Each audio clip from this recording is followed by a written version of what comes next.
Hey there, it's Zeidoktor here, this time once again without typical manga fan, doing a review of My Hero Academia, chapter 102, On Cloud 9.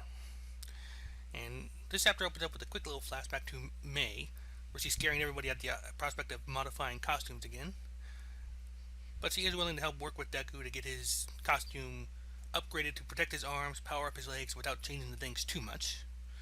And the next page we get a nice look at the result, which is called Costume Gamma. Like, Deku's asking All Might if he's okay.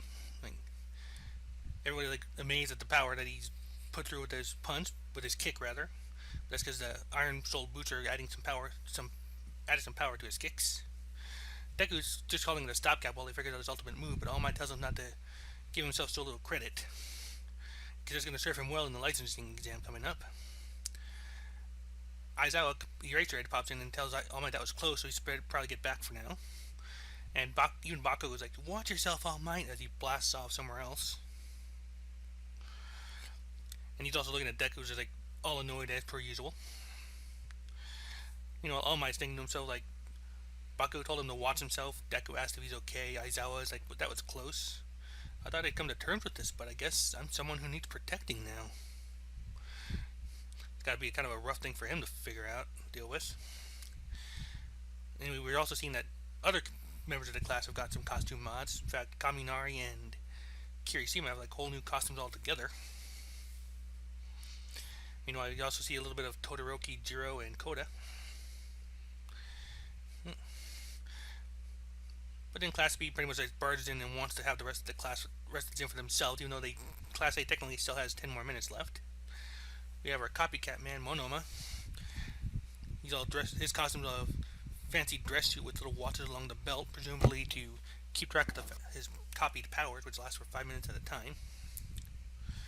He's also bragging about how half the people who take the test fail, and he's expecting all of Class A to fail. Like, well, I'll show you all who's going to come on top. And they're pretty much just commenting on stuff. And Tokoyami's like, amid worries that they may actually have to fight each other like they did in the sports festival. Aizawa points out that that's not likely because the classes are registered for different exam sites. They don't want to have direct competition between students from the same school, so they usually just have everybody split up. And despite keeping up his bravado, everybody noticed that Monoma lets out a little sigh of relief at the news. Like, Kaminari is pretty much like, they should come up with a name for whatever disorder he's got. And there's also kind of the realization that, yeah, there are other hero schools, and yeah, they're going to be in direct competition with them.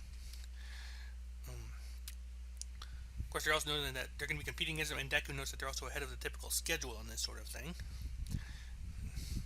And because usually it's not common for first years to do this sort of thing, they're going to be up against some very powerful people with quirks that have been polished to points that they've never seen before. They know what the contents of the exam will be, but this will be an uphill battle for everybody. So he cautions them not to psych out, but at least be aware of what they're up against. Back at the dorms, the girls are chilling, and they're top out. They have only one more week of training. Yaoyo Rozu has a move in mind, but she's not quite ready. Her body's not quite ready for it yet, so she needs to work on enhancing herself. Juyu's got some more frog-type moves ready to go. They'll shock even Toru, because she's the one who brought it up. And real quick, they start talking to Uraraka, but the odd thing here is like they call her Ochako, her first name, but they replaced the K with a C now. I mean, I've seen it in the anime as well, where it actually says Ochako, boom. So that's kind of a neat little thing. I guess they're making that the official thing now.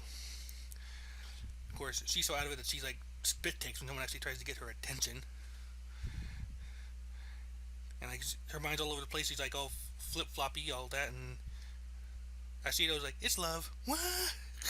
She pretty much like has a panic attack on the spot, starts flailing all over the place. Apparently, hits herself and sends herself floating into the air.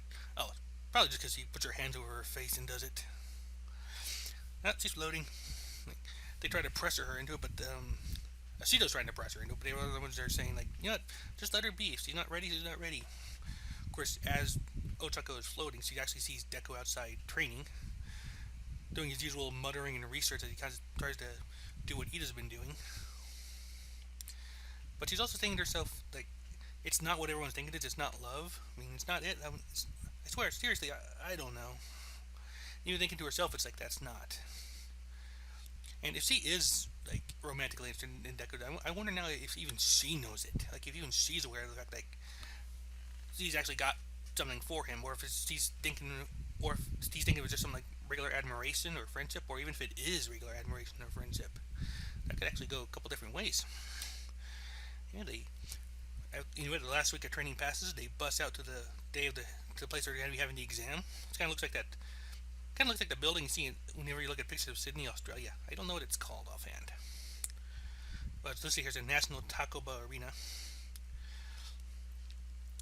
and Minetta's like, "Can we really earn our licenses?" But I was like, "It's not a matter of can, you will." Right, of course. And he tells them that they won't be mere. If they actually pull this off, they will not be mere eggs. They'll be full-fledged hatchlings, reborn as semi-pros. So show them your best.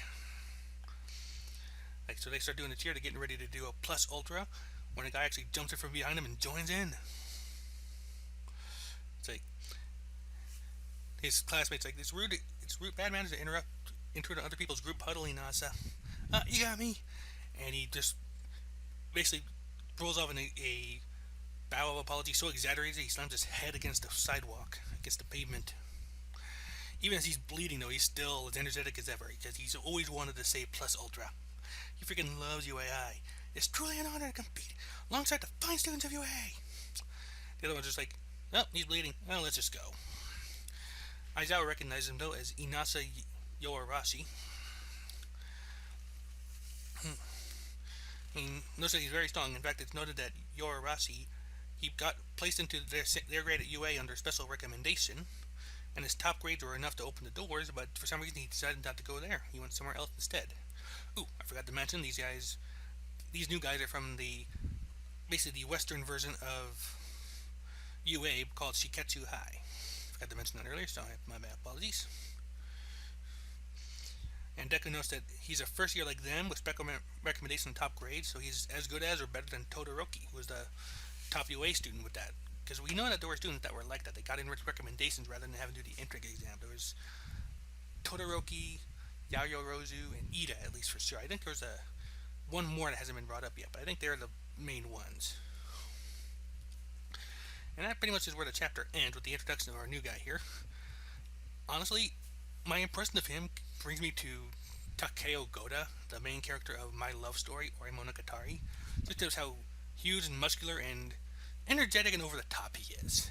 That's just where my mind goes on there. I mean, I don't know if he reminds anybody of anybody else. I could kind of see a few other possibilities there, like Gamagori maybe from Kill la Kill.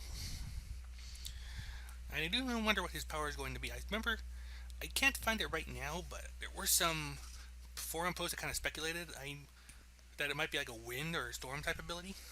I'm thinking storm because I remember Arashi means storm. Basically, like in One Piece, you have Dog Storm, Inu Arashi. You have no storm, Hana Arashi, when Usopp became a sword for a while. So there are some options on there. Like I said, I think wind quirk seems likely, and it does make you wonder. I think if it is a wind quirk, I wonder how it's going to interact with Bakugo or Todoroki. Like, can he actually do anything about explosions with that? And my own little personal theory on this chapter, like after reading this and kind of coming up with things, like I have a feeling that of anybody in this class, it's going to be Mineta for sure who gets a pass. He will succeed somehow, just because they gave him so much, extra special attention there right at the end with Aizawa. It's like, you will do it. Like, or I think the scanlations there, like, do it or not, you won't try to, you will do it. Like, quoting Yoda. Which wouldn't be surprised if that had actually been what he'd done, but that's not what happened in this case. And like I said, I was thinking about this, what to do with these reviews when I'm doing on my own. So before I sign off, I do want to suggest one thing. The way I'm doing these Hero Academia reviews, normally the scanlations and stuff come out on Thursdays. And then me and TMF get together on Saturdays for what reviews we can have time for. And because of how my own schedule works and how I was subscribed to the US Jump, I'm actually doing this on a Monday. So what I'd like to throw out there is for anybody who listen to these reviews might have a point or two they want to bring up, hit me up on Twitter at sgamer82. That's 82 the number. SGAMER82. And hit me up with any talking points you want to bring up with the chapter. Like anytime between Thursday or Saturday, between Thursday and Saturday, you'll definitely be able to get me on there. Like I'll be able to see the tweets. I'll be able to get involved. Or if you don't have Twitter or don't want to use Twitter, just leave a comment here on this video. Like I said, as long as I see it before, pardon me, as long as I see it before Saturday at the earliest, I should be able to get it included on the review here. That way we can maybe get a little bit of variety going on in this. Right. But like I said, that's it. Like I said, that's been in chapter 102 on Cloud 9. Okay, I wonder if that's because it's Izuku, because it was focused on Deku at first. I'm sorry, it's just got a little belated realization right there. Like, why would they call it on Cloud 9? Anyway, like I said, that's been a review of My Hero Academia on Cloud 9, chapter 102. I'm sorry I didn't have a lot extra to say on this one. This was a pretty good move-along chapter. Like I said, the main thing that stuck out to me besides Minato was probably All Might coming to realize he's normal now. He's mere mortal now. He's someone to be protected rather than the one doing the protecting. So that'll be interesting to see how it turns out. But like I said, that'll have to come a little bit later. In the meantime, bye-bye.